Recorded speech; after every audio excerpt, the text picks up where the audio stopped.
In today's video, I'm showing you guys how I did my wash and go on this Afro curly wig. So if you're interested, then keep watching.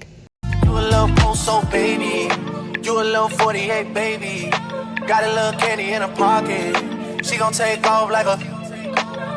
You already... In my previous video, I did show you guys how I got to this point. So my wash day routine, what products I used, how I got here, and how I prep my hair for protective styles and protective styles such as this curly wig. So let's go ahead and get into the wig. So this wig is from OQ Hair. It's 100% human hair, and I got it off TikTok Shop. You can order directly through them, but I ordered through TikTok Shop. This is what the packaging looks like. When I opened it, it had the wig, some clips, and a headband to secure the wig. Now this is a Afro curly wig, and this is in their 18 inches.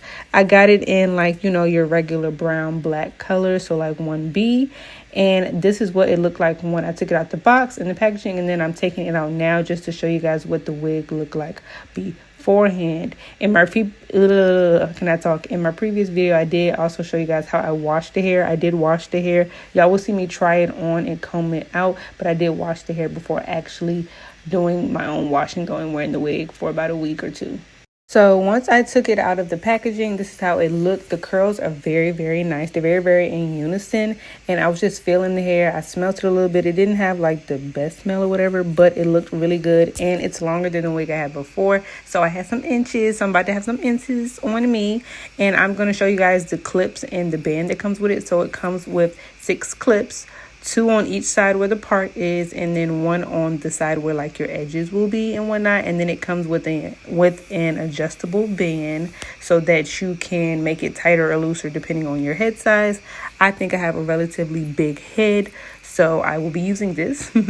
And so I tried it on the wig just to see how it would look. Of course, it looks kind of crazy, like I have a helmet on or whatever, but I was looking at it and feeling it to adjust it, and I was like, okay, it took me a little minute because I haven't worn a V-part wig. Oh, I did not mention, I don't think, but this is a V-part wig. I am going to cut the little string, but this is a V-part wig. A V-part wig is where you have to use leave-out. So I'm going to be using leave-out, so I'm going to show you guys how I styled that, the wig, and my leave-out. But on first application, I just want to see how will it fit and what it looked like and whatnot. And it looked kind of crazy. It was a little stiff. The curls were very in unison, but we're going to fix it all up and whatnot. Before washing it, I did go ahead and take my knockoff Tangle Teezer brush and just detangled the hair just to see how big I could get it if it was dry. And y'all, let me tell you, it got big. Okay, so when I say volume, I mean volume. Okay, VOLUME. Okay, exclamation mark. Anyways. I brushed it out, and it didn't take me too long. It wasn't super tangled because I said the curls were all in unison. Brushing it out, you don't really have to do this step. I just did it because I wanted to, and I wanted to see how big I could get it. And then I knew that I wanted to trim it, but I was trying to see, like, you know, the shrinkage, the stretch that I could get. And I look kind of crazy, but we're going to get it all together. So this is after me washing the wig. I washed it with shampoo and conditioner like I do every wig that I wear.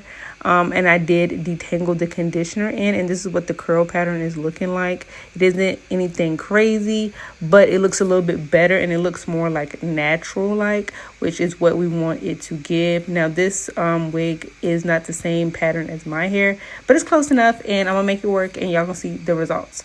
So I put the wig back on my hair. I parted off my hair. As y'all can see, I have a braid down. And then I sectioned out my leave out, and I clipped it up so that I could work with the wig first.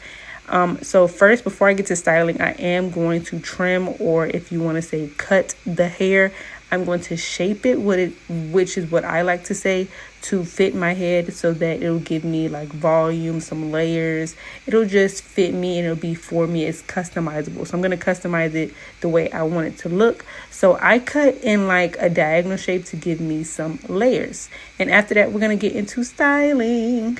With any wash and go, y'all should already know, but if you don't know, we always start with drenching the hair and giving the hair some water. This is going to help with product application and to get the hair wet, and it's going to just help overall. So I'm going to do a wash and go, typically how I do my own wash and go on my own hair. So I have my spray bottle filled with water, and then for this washing, I'm going to be using 2 different products. Well, technically 3, but really 2. So the first one will be a leave-in conditioner that I think I showed y'all that I sprayed in this clip.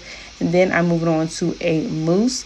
A mousse gives me definition, a little bit of hold, and it gives me a lot of volume depending on the mousse or the product of mousse that I use. And I decided to use the Miche one. I don't typically use mousse on my hair for a one product wash and go. It's usually like a refresher product. And as y'all can see with the water and the mousse, look at the curls. They look really, really juicy. But I am going to use my little knockoff brush that I got from the Beauty Supply store. It's a knockoff tangle teether brush. I'm going to use that to define the hair. I wanted my hair to be really super defined because I was going to wear this for like a week and a half before I wanted to restyle it. I might refresh it, but really just to give me good curls. I used the brush to give me those little ringlets that look so beautiful.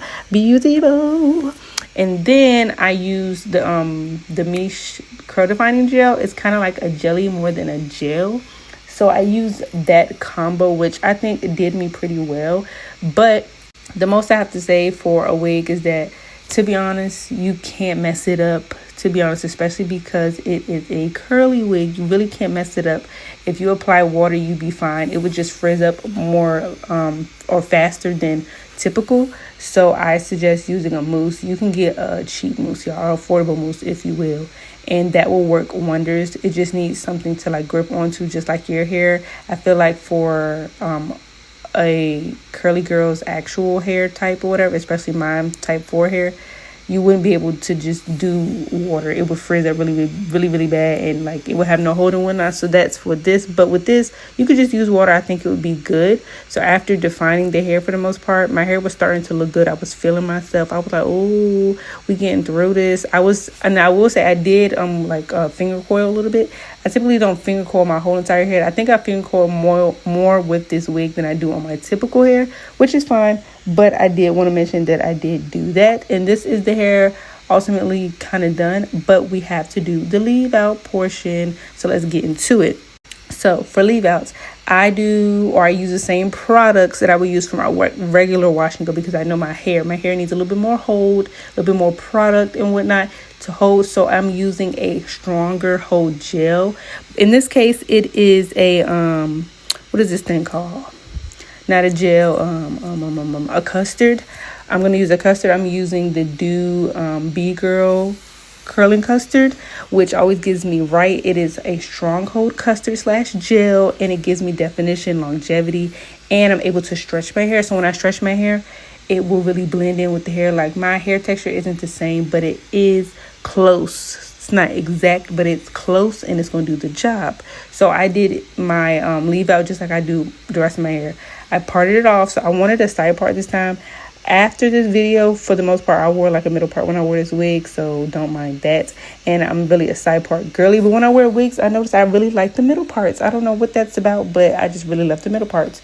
But for the leave out, I parted my hair with the side part. Then I just went in sections to apply the custard. And in some sections, I did apply a little bit of mousse, but more custard than mousse because I want the hold on my leave out more than the V-part wig.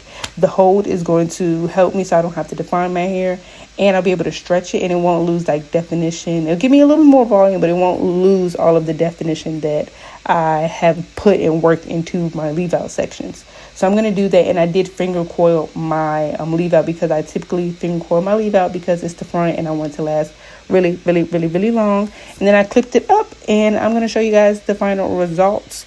I want to say I sat it in the dryer for about 30 minutes, and then I sat with my diffuser to do the wig. I didn't show that part, but if you want to see a video, I will gladly post one. But this is what the hair is looking like. As long as I'm concerned, it looks like it's my hair. I'm not gonna even lie to you. Even though I needed to trim it and cut it a little bit more, it looks really good. Okay, so this is the final result. It looks good. Now I will say, on camera, you can tell with the lighting one, now you can tell that it's not all my actual hair, but looking at it, y'all, it looks good. Look, the curls are so defined. I have some inches on me. I can't wait until my hair grows to this length, because it just gives me something to look forward to. So I really like it. I really love V-part wigs because, like I said before, you really can't mess it up. They look good, whatever product you put on it. And as y'all can see, it looks shiny. It's full, has a little bit of volume to it because I used the mousse. And as y'all can see, the leave out portion of my hair, you can't even tell what's leave out and what's not. I did separate a little bit more to give me a little bit more volume because I used that defining gel from me. I do have a little bit of a cast on the wig hair, but it went away like within like a day or two. It wasn't super strong like I did with the Dew Custard. Now, y'all said a little piece. I did cut a little bit more. I went back in and I did a little bit more layering and cutting and whatnot. I didn't show y'all the full process of that because it's kind of like, you just have to gauge your hair. You have to see your hair, see what you like, shake it around and whatnot. That's still like fun of curly hair. It does what it wants to do, but you can make it your own in a way, okay? So I did that. It took me a little minute, maybe like 20 minutes, and then add on another 20 minutes from the first cut that I did. But after wetting hair, styling it and whatnot, this would look like. The hair is looking so good. Like, I was really impressed with this wig. It's much fuller than the one I have before, like I mentioned, and I was just super in love. I went out like within the next hour and I was like feeling myself, and I got a whole bunch of compliments. I was like, ooh. But yeah, these are my results, and this is how I styled my hair. I showed y'all how I styled the wig, how I styled the leave out. And just to upkeep it, either I would take it off or I'll just put it in like a big puff on the top of my head and put a scarf on or a bonnet and go to sleep. But yeah, that's how I styled my V-part wig. If y'all like videos like this, make sure to give me a huge thumbs up. If you enjoyed it, give me a thumbs up. And I hope to see y'all in the next one. Make sure you are subscribed so you can keep up with my uploads. And I will see y'all in the next video.